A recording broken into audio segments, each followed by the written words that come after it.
Welcome back to Andersen Acres. Today we're diving into one of my favorite easy ways to grow your garden without spending a dime, propagating perennials by division.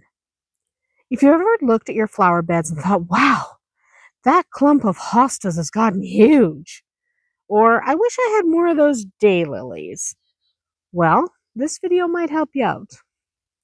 Dividing perennials is one of the simplest and most satisfying gardening tasks you can do.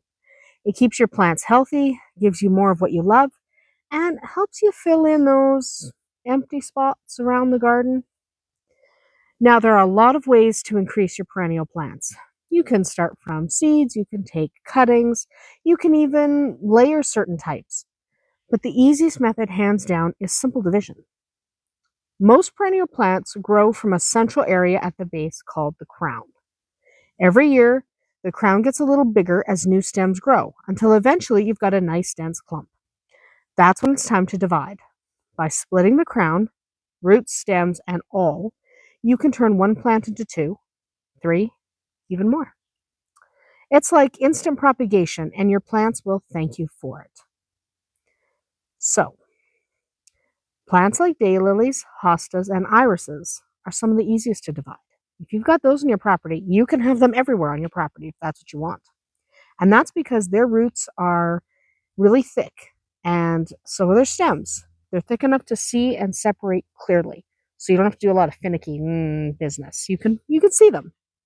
Others, like yarrows, asters, and even Shasta daisies, have finer roots that kind of look like a tangled mass, and that can be a little more difficult. They're not necessarily easy to divide, but they'll still bounce back beautifully once you separate and replant. Okay, so they look more complicated than they are because they look like, but if you are careful and you are patient, you can separate them and then replant. And here's a little tip. If you want your garden to look fuller, faster, divide mature plants rather than small ones.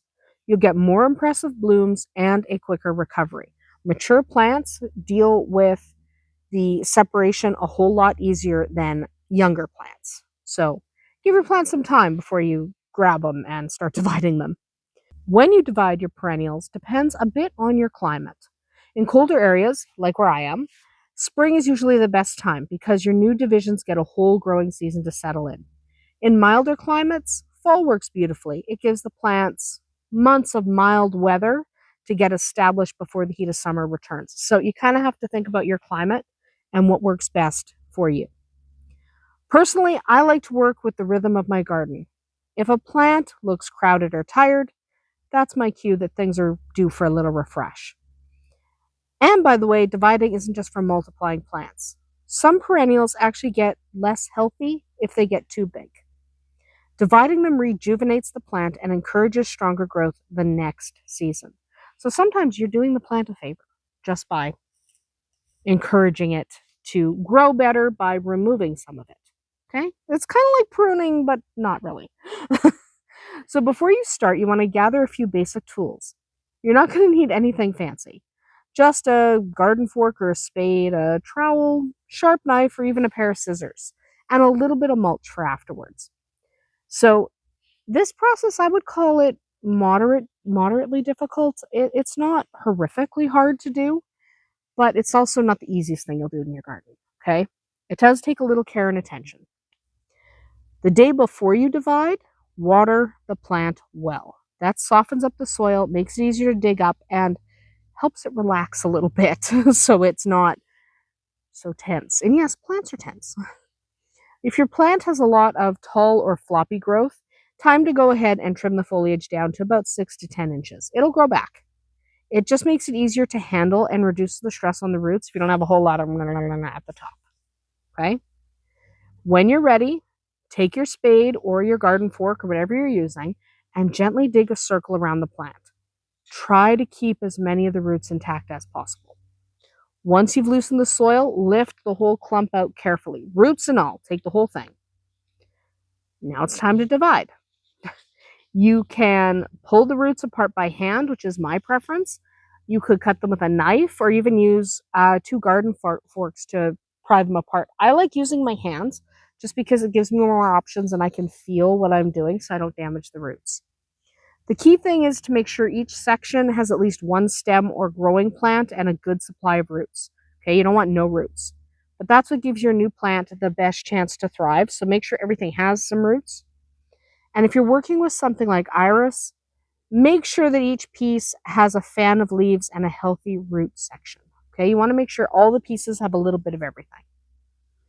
Once your divisions are ready, don't let them sit out too long. Replant them as soon as you can. You don't want them drying out. Place each crown at the same depth that was growing before, water them in well, and add a nice layer of mulch. If your soil is on the poor side, a little fertilizer or compost will help a lot. And that's about it. Dividing perennials is actually simple. It's satisfying, and it's a great way to fill your garden with more plants that you already love because you already put them in your garden, so of course you love them. Within a season or two, those new clumps will be thriving, and your garden will look lush and full again.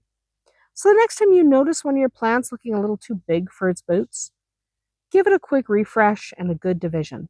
It's one of those small gardening chores that pays off in a big way. So thanks for spending some time with me here today at Andersen Acres. If you enjoyed this little gardening lesson, let me know in the comments which perennials you're planning on dividing in the coming season. I'll see you tomorrow.